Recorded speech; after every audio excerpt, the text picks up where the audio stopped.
ایک مرتبہ کا واقعہ ہے اور یہ بڑا عجیب واقعہ ہے، یاد رکھنے کا ہے۔ اللہ تعالی ہم سب کو اس سے فائدہ اٹھانے کی توفیق عطا فرمائے۔ حضرت فاروق اعظم رضی اللہ عنہ سفر پر جا رہے ہیں۔ جاتے جاتے سفر کے دوران کچھ بھوک لگی۔ وہ ہوٹلوں ریسٹورنٹوں کا زمانہ تو تھا نہیں کہ بھوک لگی تو کسی ہوٹل میں گھس گئے اور وہاں جا کر کھانا کھا لیا۔ حضرت عمر فاروق رضی اللہ عنہ نے تلاش کیا کہ آس پاس بستی ہو، لیکن وہاں کوئی بستی بھی نہیں۔ تلاش کرتے کرتے دیکھا کہ ایک بکریوں کا رہوڑ چل رہا ہے۔ خیال ہوا کہ اس بکری والے سے کچھ دودھ لے کر پی لیں تاکہ بھوک مٹ جائے، تو دیکھا کہ چرواہا بکریاں چرا رہا ہے۔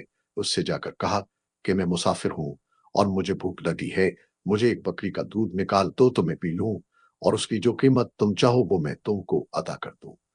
چرواہے نے کہا کہ جناب میں ضرور آپ کو دودھ دے دیتا، لیکن یہ بکریاں میری نہیں ہیں، میں تو ملازم ہوں، نوکر ہوں بکریاں چرانے کے لیے، مجھے میرے مالک میں رکھا ہوا ہے، اور جب تک اس سے اجازت نہ لے لوں اس وقت تک مجھے آپ کو دودھ دینے کا حق نہیں۔ حضرت عمر فاروق رضی اللہ عنہ لوگوں کو آزمایا بھی کرتے تھے۔ آپ نے اس سے کہا کہ میں تمہیں تمہارے فائدے کی ایک بات بتاتا ہوں، اگر تم اس پر عمل کر لو۔ پوچھا کیا؟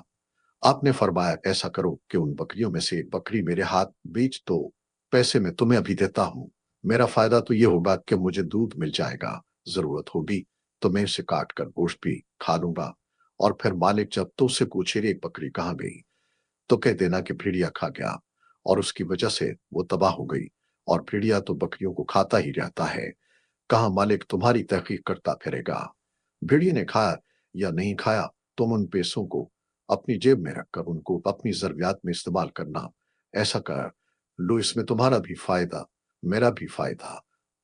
اس چرواہے نے یہ بات سنی اور سنتے ہی بے ساختہ جو کلمہ اس کی زبان سے نکلا وہ یہ تھا، یا ابن المل، فائن اللہ، شہزادے تم مجھ سے یہ کہتے ہو کہ میں مالک سے جا کر جھوٹ بول دوں اور یہ کہہ دوں کہ بکری کو بھیڑیا کھا گیا، تو اللہ میاں کہاں گئے؟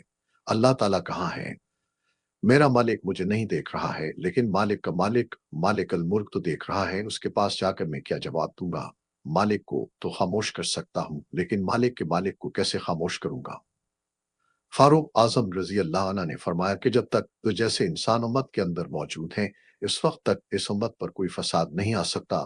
جن کے اندر اللہ کے سامنے جواب دہی کا احساس موجود ہے، جب تک یہ احساس باقی ہے اس وقت تک دنیا میں امن و سکون باقی ہے، اور جب یہ ختم ہو گیا تو اس وقت انسان انسان نہ رہے گا بلکہ بھیڑیا بن جائے گا، جیسا کہ آج کل بنا ہوا نظر آ رہا ہے۔